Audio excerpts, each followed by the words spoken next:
CID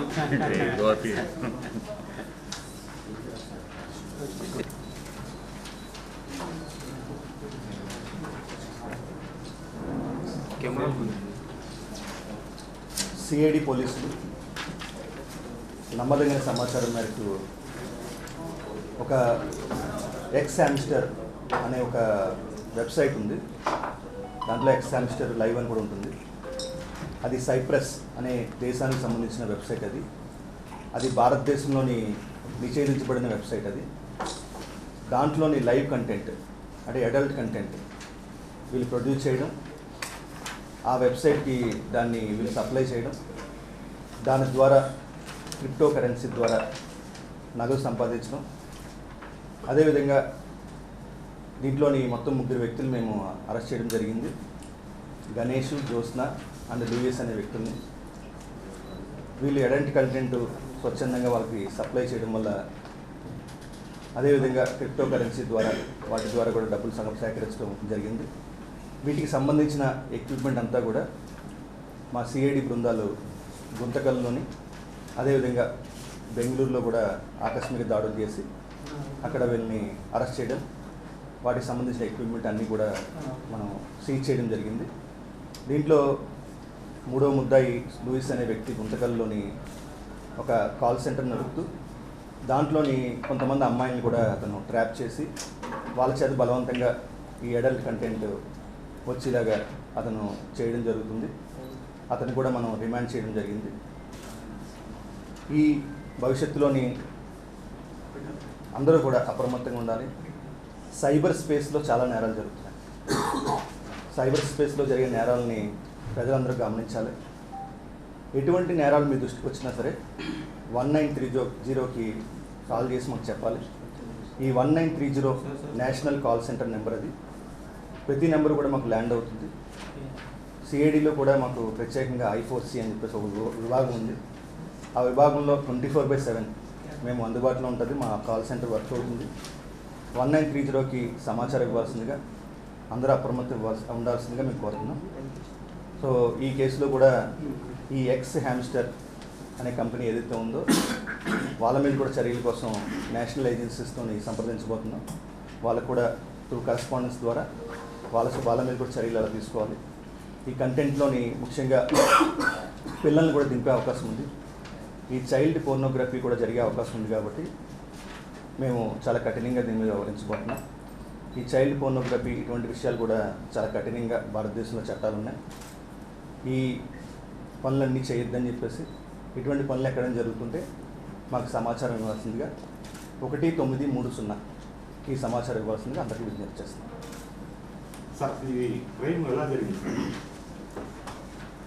మీకు X hamster అని ఒక వెబ్సైట్ ఉంటుంది. దాంట్లో వీళ్ళు ఏం చేస్తారంటే ఇంకా మనకి ఆ వెబ్సైట్లో మనం చూసినప్పుడు నిషేధించబడింది, కానీ కొన్ని URL ద్వారా వీళ్ళు తెచ్చుకుంటున్నారు. అవి వేరే విధానం ద్వారా. దాంట్లో మనకి లైవ్ అనే ఒక ఆప్షన్ ఉంటుంది. ఆ లైవ్లోని అడల్ట్ కంటెంట్ ఉంటే ఇంకా మీకు అర్థమై ఉంటుంది. అశ్లీలమైన చిత్రాలు కానీ, దృశ్యాలు కానీ, వీడియోస్ కానీ వీళ్ళు లైవ్లో చూపిస్తే ఇంకా వీళ్ళకి కొన్ని పాయింట్స్ వస్తాయి. ఆ పాయింట్స్ని వాళ్ళు క్రిప్టో కరెన్సీ అంటే బిట్కాయిన్ కానీ ఇంకా ఇతరత్ర మార్గాలు ఉన్నాయి. వాటి ద్వారా వీళ్ళు సపోజ్కి కొన్ని పాయింట్స్ సంపాదించిన తర్వాత ఆ సైప్రస్ బేస్డ్ కంపెనీ, ఆ దేశ కంపెనీ ఏం చేస్తుందంటే ఇంకా ఒక 50% వాళ్ళ కమిషన్ తీసుకుని మిగతా 50% వీళ్ళకి ఇవ్వడం జరుగుతుంది. సో అట్లాగే వీళ్ళు ఆ కంటెంట్ డెవలప్ చేయడం, అమాయకమైన అమ్మాయిలు కూడా ఈ వృత్తిలోకి దింపడం, ఇవన్నీ చేస్తున్నారు. సో సిఐడి పోలీసులు నమ్మదగిన సమాచారం మేరకు చాలా బ్యాక్గ్రౌండ్ చెక్ చేసి ఈ 2 ప్లేసుల్లోని, గుంతకల్లోని, బెంగళూరులో కూడా ఈ ముఠాన్ని మనం బ్రేక్ చేయడం జరిగింది. లోకల్ పోలీస్ సహాయం తీసుకోవడం జరిగింది. అక్కడ కూడా మనం ట్రాన్సిట్ వారెంట్ తీసుకుని వాళ్ళని ఇక్కడ ఈరోజు కోర్టులో ప్రొడ్యూస్ చేయడం జరుగుతుంది. ఉన్నారు, కొంతమంది ఉన్నారు. ఇంకా అది దర్యాప్తు నడుస్తుంది. బాధితుల వివరాలు మనం పూర్తిగా మనం బయట చెప్పలేము. సో బాధితులు అయితే ఉన్నారు కొంతమంది. ఈ నేపథ్యంలో దాదాపు దీనికి ఎప్పటి నుంచి పాల్పడ్డారు, ఎప్పటి నుంచి మోటివ్గా కొనసాగుతుంది? అంటే గత 1-2 సంవత్సరాల నుంచి వీళ్ళు యాక్టివ్గా చేస్తున్నారు. అంతకుముందు కూడా వీళ్ళకి ఆలోచనలు ఉన్నాయి. సో మాకున్న సమాచారం ప్రకారం సంవత్సరం 2 సంవత్సరాల నుంచి కూడా కొంతమంది వీళ్ళు చేస్తున్నారని మా సమాచారం. మీ విచారణలో భాగంగా ఇప్పుడు సంవత్సరం 2 సంవత్సరాల నుంచి కూడా కొనసాగుతుందని మీరే చెబుతున్నారు, మీ విచారణలో తెలియదంటున్నారు. ఇప్పటివరకు ఎంతవరకు వీళ్ళు అమౌంట్ చేశారు, అమౌంట్ ఎంత వచ్చి ఉందని? అంటే వీళ్ళు సుమారుగా బెంగళూరు సంబంధించిన వాళ్ళు సుమారుగా 16 లక్షలు సంపాదించామని చెప్తున్నారు. కానీ ఇంకా దర్యాప్తు ఇంకా కొనసాగుతుంది కాబట్టి ఇంకా ఎక్కువ అమౌంట్ అయినా సంపాదించారని కూడా మనం వివరాలు సేకరించాలి. అదేవిధంగా గుంటకల్లో లూయిస్ అనే వ్యక్తి సుమారుగా 11 లక్షలు సంపాదించినట్టు తెలుసు.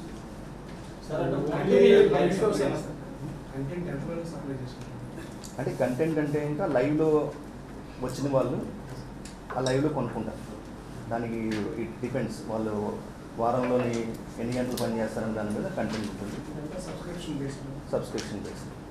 ఓన్లీ లైవ్ షోస్ సార్, లేకపోతే వీళ్ళు ఏమైనా ఫోన్ వీడియోస్ కూడా చేసి వాటిని అవి కూడా చేస్తారని మాకు సమాచారం ఉంది. ఫోన్ వీడియోస్ ఉంది, అదేవిధంగా లైవ్ కంటెంట్ కూడా ఇచ్చిన సమాచారం. వాటిలో పాల్గొనే అమ్మాయిలు వాళ్ళు అంటే బలవంతంగా చేస్తున్నారా, లేకపోతే వాళ్ళకి ప్రలోభ పెట్టి తర్వాత డబ్బులు ఇచ్చి బలవంతం చేసి ఒకసారి అలవాటు అయిన తర్వాత బయట పెడతామని భయపెట్టి ఇట్లా రకరకాల కార్యక్రమాల ద్వారా వాళ్ళని దీంట్లో దించుతున్నారు. ఫేస్ మాఫీ ఉండదా సార్? అంటే ఫేస్ చూపించకుండా చేస్తారు.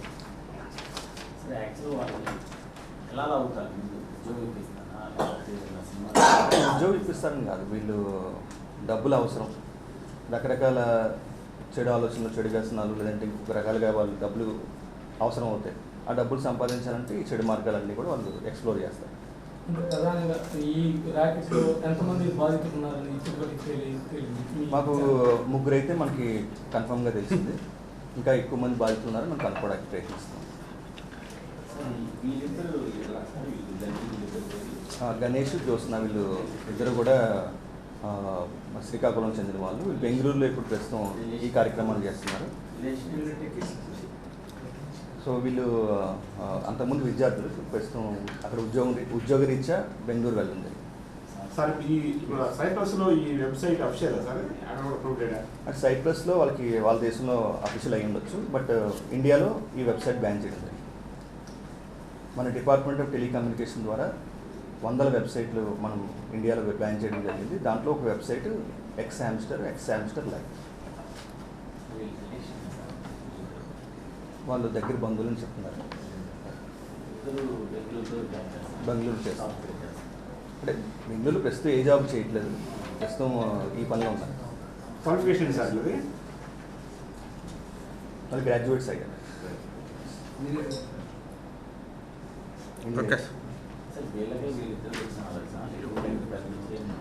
అంటే ఇది ఇంకా మేము ఇంకా డీప్గా దర్యాప్తు చేయాలి. దర్యాప్తు నడుస్తుంది. అదేవిధంగా మనకి మిగతా కేసులో, గుంతకల్ కేసులో కూడా దర్యాప్తులో కొన్ని అంశాలు బయటపడ్డాయి. వాటి మీద కూడా పూర్తిగా ఇంకా లోతుగా విశ్లేషణ చేయాలి. అంటే ఏ టైప్ అంశాలు సార్? ఏ టైప్ అంశాలు గుంతకల్ కేసులో? గుంతకల్లో కాల్ సెంటర్ నడుపుతాడు లూయిస్ అనే వ్యక్తి. సో కాల్ సెంటర్లోని వచ్చిన అమ్మాయిల్ని ట్రాప్ చేసి బలవంత పెట్టి డబ్బులు ఎరచూపి అట్లాగా కొంతమంది చేసినట్టు సమాచారం. ఇండియన్ గుంతకల్ సంబంధించిన అంటే ఇద్దరు కూడా ఎక్స్ హామ్స్టర్కి సంబంధించిన అంశమే. సో మా పరిశోధనలో ఎక్స్ హామ్స్టర్కి సంబంధించి ఇట్లాగా ఎవరెవరు చేస్తున్నారు అనేది బ్యాక్గ్రౌండ్ చెక్లు మనకి బయటపడి నిజాలు కానీ కూడా.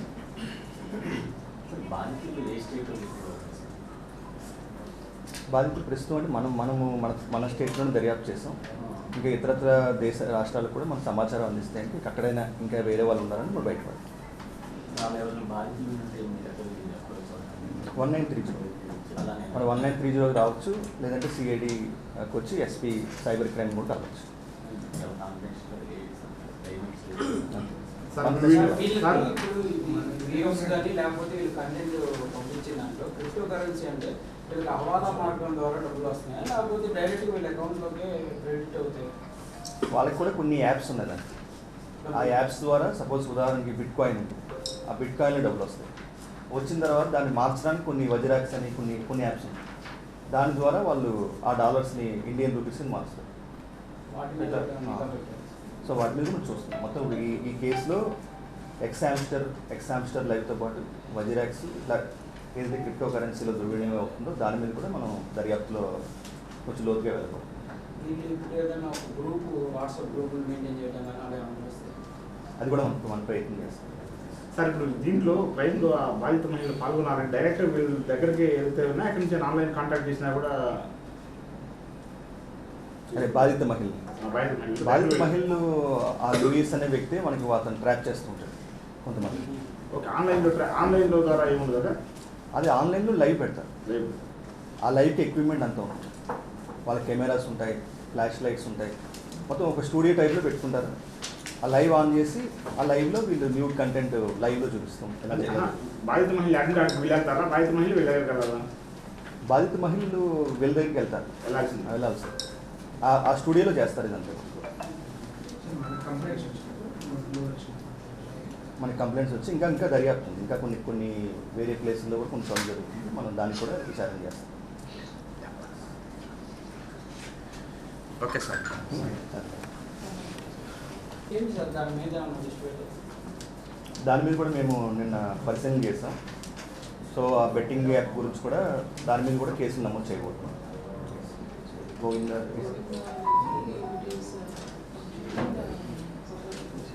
అదే ఇంకా మన డీటెయిల్స్ తర్వాత మేము ఇస్తాం. ఇప్పుడు సైబర్ స్పేస్ అనేది చాలా కలుషితం అవుతుంది. అంటే రకరకాల వ్యక్తులు దాంట్లోని దూషణలు చేయడం, అదేవిధంగా అశ్లీలంగా ప్రవర్తించడం ఇవన్నీ జరుగుతున్నాయి. సో యువత అంతా కూడా కొంచెం అప్రమత్తంగా ఉండాలి. సైబర్ స్పేస్లో మేము చాలా కేసులు నమోదు చేస్తున్నాం. అందరూ తెలుసుకోవాల్సిన విషయం ఏంటంటే ఇంకా మనకి ఒక అశ్లీల పదజాలం దాంట్లో ఉపయోగించినప్పుడు మీరు డిజిటల్ ఎవిడెన్స్ వదులుతున్నారు. దాంట్లో మనం రోడ్డు మీద వెళ్ళేటప్పుడు మనం ఎవరినో తిట్టాం, ఇంటికి వెళ్ళిపోయాం, దానికి ఎవిడెన్స్ ఎక్కడ రికార్డ్ అవ్వకపోవచ్చు. కానీ డిజిటల్ కంటెంట్లో ఎవిడెన్స్ అంతా కూడా రికార్డ్ అయిపోతుంది. మీరు 10 సంవత్సరాల తర్వాత అయినా 50 సంవత్సరాల తర్వాత మీ ఎవిడెన్స్ అలాగే ఉంటుంది. సో యువత తెలిసి తెలియక లేదంటే ఇంకా తెలిసే ఎవరి మీద అభిమానంతోనో ఇంకో రకంగానో దాంట్లో మన భావజాలం మీద మనం ప్రేమను పెంచుకొని ఇలా చేయడం వల్ల మనకి ఏమవుతుందంటే ఇంకా వాళ్ళు డిజిటల్ ఎవిడెన్స్ మనకు దొరుకుతుంది. ఇప్పుడు సిఐడి కూడా మేము చాలా సైబర్ కమాండోస్ అనేవన్నీ కూడా ట్రైనింగ్ తీసుకుంటున్నాం. చాలా సైబర్ క్రైమ్లో ఇన్వెస్టిగేషన్ కూడా చాలా బలోపేతం చేస్తుంది. సో భవిష్యత్తులోని ఈ క్రైమ్ ఏవైతే ఈ మధ్యకాలంలో సోషల్ మీడియా రకరకాల కేసులు నమోదైనయో వాళ్ళ ఎవిడెన్స్తో వాళ్ళకి కన్విక్షన్స్ వచ్చే అవకాశం, శిక్షలు పడే అవకాశం చాలా ఎక్కువ ఉంటుంది. సో వాళ్ళు దయచేసి అందరూ కూడా గుర్తుపెట్టుకోండి. యువతీ యువకులు ముఖ్యంగా ఏదైనా మీకు వచ్చింది, ఒక వీడియో వచ్చింది, దానికి కామెంట్ చేసేటప్పుడు అసలేమంగా మీరు కామెంట్ చేసినా ఇంకొకటి చేసినా సరే సైబర్ స్పేస్లో ఆ ఎవిడెన్స్ ద్వారా మీరు కూడా అరెస్టులు అయ్యే అవకాశం ఉంది. వాటికి దూరంగా ఉండండి. మీ భవిష్యత్తు, మీ పిల్లల భవిష్యత్తు, మీ తల్లిదండ్రుల భవిష్యత్తు, వీళ్ళందరి గురించి ఆలోచించండి. సైబర్ స్పేస్ని మనం క్లీన్ చేసుకోవాల్సిన అవసరం వచ్చింది. మనకి ఇప్పుడు నేను ఐజీ ఈగల్, అదేవిధంగా సైబర్ సెక్యూరిటీ ఇన్ఛార్జ్ కింద ఉన్నాను. సో 2 ఎడిక్షన్స్తో మనం సఫర్ అవుతున్నాం సొసైటీలో. ఒకటి డ్రగ్స్ సంబంధించిన ఎడిక్షన్స్, దానికి డీల్ చేస్తున్నాం. అదేవిధంగా సైబర్ చూస్తే సైబర్ ఎడిక్షన్ కూడా మనం చాలా జాగ్రత్తగా గమనించాలి. ఎక్కువ మంది మనం చూస్తుంటే ఇంకా ఎక్కువ గంటలు యువత కూడా దాంట్లోనే ఉంటున్నారు. దాంట్లో ఉండడం వల్ల రకరకాల ఆలోచనలు, చెడు ఆలోచనలు ఇవన్నీ వస్తాయి. సో మీ అందరూ కూడా తెలుసు, ఎవరైనా మనము చెత్త తీసుకొచ్చి ఇంట్లో వేస్తే మనం ఒప్పుకోం. మన ఇంట్లో వేస్తే చెత్తను మనం ఒప్పుకోనప్పుడు మన మెదడులో చెత్త వేస్తున్నారు, డిజిటల్ చెత్త. దాని డిజిటల్ కంటెంట్ అంతా కూడా అవసరం లేని కంటెంట్ మన ఫోన్లోకి వచ్చేస్తుంది, సోషల్ మీడియాలో. సో ఏది చూడాలి, ఏది చూడకూడదు, ఏది చూడడం వల్ల మనం ఇన్ఫ్లుయెన్స్ అవుతున్నాం, దానివల్ల మనకు వచ్చే నష్టాలు ఏంటి. మనం ఒక్కసారి మనం కేసులో మన ఇరుక్కుని జైలు పాలైతే దానివల్ల వచ్చే నష్టాలు ఏంటి, మనకి మన కుటుంబానికి వచ్చే ప్రమాదాలు ఏంటి, తర్వాత పిల్లలకు వచ్చే ప్రమాదాలు ఏంటి. పిల్లలు ఎక్కడో చదువుకుంటారు, తండ్రి పలానా సోషల్ మీడియా కేసులో దేంట్లో అరెస్ట్ చేయడం చెప్తారు. అతను ఒక 10 రోజులకు 15 రోజులకు బెయిల్లో రావచ్చు బయట. కానీ ఆ పిల్లల మానసిక పరిస్థితి, ఇవన్నీ మనం అర్థం చేసుకోవాలి. సో సోషల్ మీడియా ఉపయోగించేటప్పుడు చాలా జాగ్రత్తలు తీసుకోవాలి. దాంట్లోని ఆ స్పేస్ని మనం చాలా జాగ్రత్తగా ఉపయోగించాలి. పొరపాటును కూడా మీరు అశ్లీల పదజాలం కానీ ఒకరిని దూషించడం కానీ ఒక కుటుంబ సభ్యులు కానీ ఇంకోళ్ళు కానీ ఎవరైనా కావచ్చు అది సో చేయడం కానీ చేయకూడదని మేము ప్రత్యేకంగా విజ్ఞప్తి చేస్తున్నాం. అదేవిధంగా అటువంటి నేరాలు జరిగినప్పుడు దయచేసి 1930కి సమాచారం ఇవ్వాలి. అదేవిధంగా మీ అందరికీ తెలుసు గత కొంతకాలంగా మనకి డిజిటల్ అరెస్ట్ అని ఇటువంటివి కూడా జరుగుతున్నాయి. అదేవిధంగా సైబర్ ఫ్రాడ్ చాలా జరుగుతున్నాయి, ఓటీపీ ఫ్రాడ్స్ జరుగుతున్నాయి, ఇన్వెస్ట్మెంట్ ఫ్రాడ్స్ అని కొన్ని వస్తున్నాయి. సో ఇవన్నీ కూడా ఎక్కడైనా సరే మీకు ఎటువంటి వాటిల్లో సైబర్ క్రైమ్లో కానీ మీరు బాధితులైతే ఇంకా 1930కి దయచేసి ఫోన్ చేయండి. ఫోన్ చేసి సమాచారం ఇవ్వండి. మీకు వెంటనే మనం I4C కాల్ సెంటర్ ద్వారా రెస్పాండ్ అయ్యి మీకు న్యాయం చేయడానికి మా టీమ్స్ మీకు సిద్ధంగా ఉన్నాయి. Thank you sir. 1930 వల్ల సరైన వాళ్ళకి న్యాయం జరగకపోతే ఎవరు కాంటాక్ట్ అవ్వాలి సార్ సైబర్ క్రైమ్లో? అంటే 1930లో మనము వచ్చిన వెంటనే అది మళ్ళీ పోలీస్ స్టేషన్ మనం పంపించడం జరుగుతుంది. దాని కంటెంట్ అంతా కూడా మనం స్క్రూటినైజ్ చేస్తాము. చేసిన తర్వాత జరుగుతుంది. సో మీరు 1930లో మీకు సంప్రదించండి. ఎక్కడైనా ఎవరైనా సరే సార్ చాలా మంది సంప్రదించారు, అందులోకి ఆ రోజు రిసీవ్ చేసుకున్నారు, వాళ్ళని ఫోన్ అంటున్నారు, ఆ తర్వాత దానికి ఫాలో అప్ ఏమంటారు, దానికి సంబంధించి ఫర్దర్ ఎవరన్నా అప్డేట్ అలాంటి ఎవరో కూడా ఉన్నారు సార్?